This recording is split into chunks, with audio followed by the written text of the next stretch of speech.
Welcome back. Today, we're looking at an analysis of Ben and Grace Thorp's relationship, specifically the recent content around the separation. It's pretty intense stuff. Very intense. Lots of raw emotion, public broadcasting. Yeah, and the analysis captures that chaos well.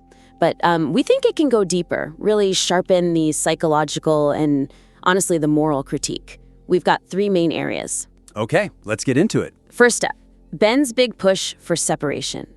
The piece does detail Ben pushing Grace out, but it needs to really underscore the basic contradiction between him saying he wants freedom and then immediately using her distress for content. Right. That's the absolute heart of it, isn't it? The analysis, as it is now, kind of risks treating his, stated goal, the separation, and his exploitation of her pain as two different things. Or like one thing just happened after the other. Yeah, like cause and effect. He wanted freedom. Then he unfortunately exploited her feelings. But the evidence, when you look at the transcript, it suggests they're completely tied together. It's all part of the same mechanism. So the weakness isn't just that he's being hypocritical. No, the weakness is treating it like he just, failed to follow through properly. It's not poor execution of a separation plan. It's more like the exploitation is the plan. Exactly. So the suggestion here is to reframe his actions. Don't frame it as a genuine, even if harsh, attempt to separate. Frame it as a calculated performance. It's self-serving, tough love, specifically designed to create conflict and, boost engagement. The separation itself becomes the content, and her distress fuels it. Precisely. Okay, so how do we make that clearer in the analysis? We need to show that the goal isn't really freedom for him. Right. If he really wanted freedom, he'd just leave, turn off the cameras. Yeah, the fact that the absolute worst moments, the most emotional blow-ups, are the ones that get the most airtime. That points right to the narcissistic motive, doesn't it? Totally. So, concrete examples. To really hit this home, the analysis has to use Ben's own words against him. Put his dramatic claims right next to his frankly crass monetization. Like contrasting that whole "I'd rather die of dehydration and starvation than spend another day with you" line? Yeah, that super dramatic declaration. Contrast that with him immediately turning around during the kicking Grace out stream and focusing on how to make money off of it. And didn't he make some joke right after mentioning her potentially dying of heartbreak? Exactly. Highlight that. He casually brings up her potential death of heartbreak, only to use it as a setup for some random sexual joke. And then that sign-off. Oh, the anyways who wants to have sex with me, I don't care if you die. That specific sequence, putting those things side by side, powerfully exposes the opportunism, the narcissism driving this whole narrative. It makes it crystal clear it's not tough love, it's trauma production. For cash. He actually needs her to be volatile to make his hero finally seeking freedom act work. Yeah, if Grace were just calm and packed her bags and left. The whole show falls apart for him. Which actually leads us straight into the second point. Because if Ben's performance depends on her distress, we have to look at Grace's part in keeping this whole thing going. Fits the victim role he's created. We need to look at the codependency mechanics. Okay. So the power dynamic critique gets much stronger if we identify Grace's patterns of, let's call it weaponized incompetence, or maybe learned helplessness. These things maybe unintentionally, they reinforce the exact codependency Ben claims he hates. Yeah, that's a crucial layer. Right now, the analysis leans towards painting Grace just as a passive victim. And look, Ben's control is obvious, but it's a cycle, isn't it? It is. If we don't acknowledge her role, maybe even a subconscious one, in enabling this system, we miss the full picture. She stays the helpless daughter.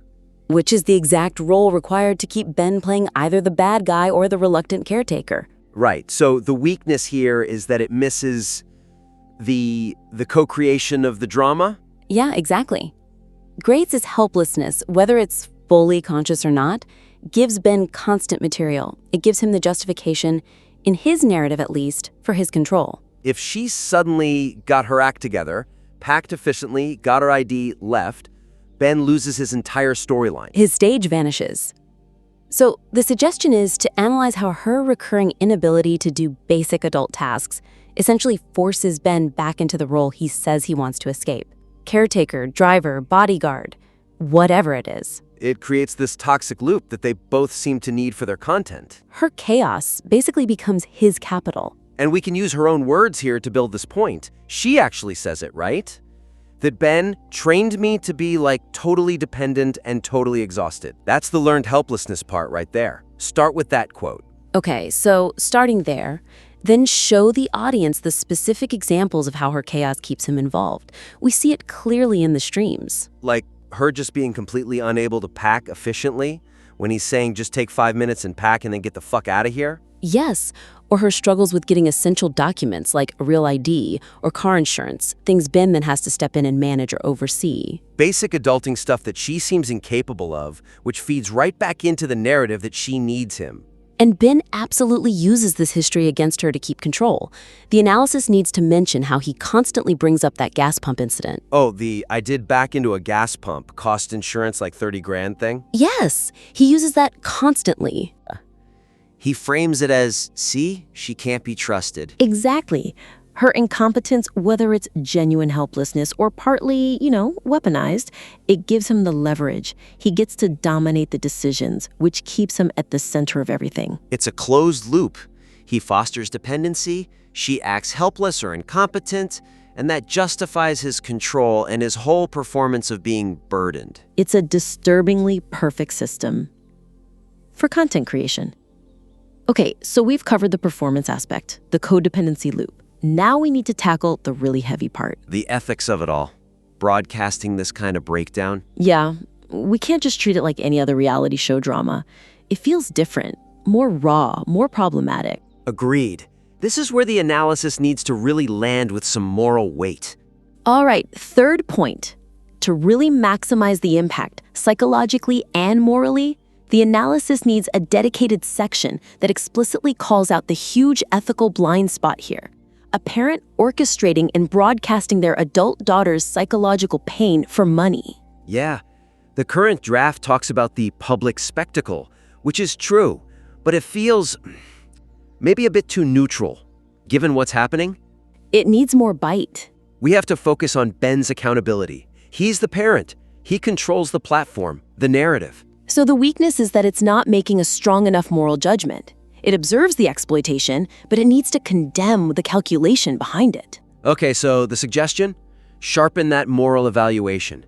Frame Ben's behavior clearly as a trade-off. He's swapping parental responsibility for content optimization. Yes, emphasize how he's actively turning Grace's potential trauma, her actual distress, into something consumable, into marketable trauma points. And we have direct proof of that transactional view, don't we? Absolutely. The analysis has to highlight Ben just casually dismissing Grace's feelings, saying the drama is good because it gets the money flowing. That's the core of it right there. Money over parental concern. Full stop. And then connect that to the segment where Grace is planning a trip, the trip to the site of Ben's arrest. And she calls it a trauma point, explicitly. Right. That detail is critical. It shows they both know they're packaging their trauma, shared and individual, for the audience. It's not just happening, it's being directed. And Ben, as the parent and the sort of executive producer of this whole thing, he's providing that direction. He's setting the framework. And to really solidify just how far gone the ethical considerations are, you have to include that Mustang Ranch suggestion. His suggestion that Grace should go work at a brothel for income if the separation thing doesn't work out financially? Yeah, that comment. It takes the critique beyond just analyzing a messed up family dynamic. It becomes about condemning active parental exploitation, potentially putting her in harm's way, or at least suggesting it, all for the bottom line. It shows a complete lack of care for her safety or independence outside of how it serves their content machine. It really highlights how her value is measured purely in terms of her contribution to their earnings. It's chilling. Okay, wow. That's a lot to process, but it feels necessary. It's definitely a necessary deep dive into some really complex and frankly manipulative content. So just to recap the 3 big areas for strengthening this analysis. Right. First, Structure the critique around Ben's performative exploitation. Show that the separation and the monetization aren't separate things. They're one unified content strategy built on manufactured conflict. second, Dig into Grace's role. Identify the patterns of weaponizing competence, learned helplessness, whatever we call it. Show how she, maybe unintentionally, enables the very power structure Ben thrives on. That whole feedback loop. And third, elevate the moral critique. Call out the parental exploitation directly. Define that trade-off parental responsibility for clicks and cash. Focus on how they consciously create and sell these trauma points. This is really challenging material to analyze, but applying these sharper psychological and ethical lenses will give the critique the depth and, frankly, the impact it needs. Absolutely. Focus on the mechanisms of the manipulation, not just the surface-level drama. Integrate these points, really refine the argument around these frameworks. And please submit the revised analysis back. We're genuinely interested to see how much stronger and more focused it becomes.